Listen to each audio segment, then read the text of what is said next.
Please see the full disclaimer on your screen before we begin. Residential real estate is driven by emotional consumer trends and neighborhood comparisons. Commercial buildings are valued strictly as income-producing businesses.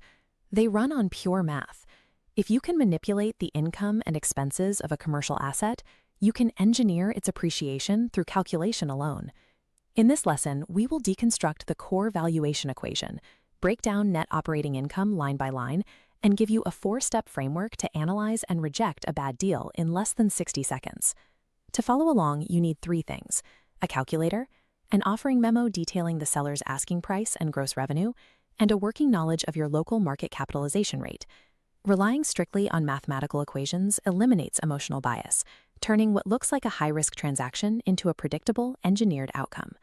To value a piece of commercial real estate, you first need to find its net operating income, or NOI. This represents the pure operational cash flow generated by a property. This waterfall chart calculates NOI. Step 1, gross potential rent. Slice off 10% for vacancy, leaving effective gross income. Subtract operating expenses, the daily costs to run the property, and we land on net operating income. NOI strictly excludes debt service and capital expenditures. The resulting NOI represents the unvarnished truth of a property's operational health before a single dollar of financing is applied. Using the IRV triangle, we determine what the property is actually worth. Unfold the triangle into equation 1. Divide your net operating income by the market capitalization rate to find the baseline value.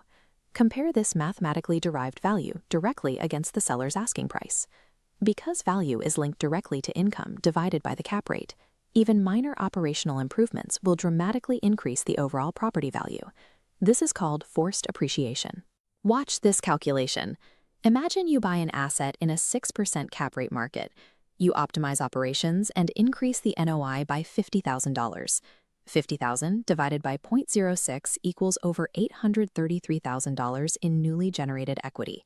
By increasing the income by just $50,000, you have forced hundreds of thousands of dollars in value out of thin air. Identifying operational inefficiencies is the equivalent of discovering hidden equity. When a broker calls with a deal, you don't have time to build a complex 10-page spreadsheet just to see if it's worth your time. You need a rapid filter to reject bad deals immediately. Step 1, subtract 7% vacancy from gross revenue for effective gross income. Step 2, have EGI for baseline NOI. Step 3, divide NOI by cap rate to find baseline value. Reject overpriced deals.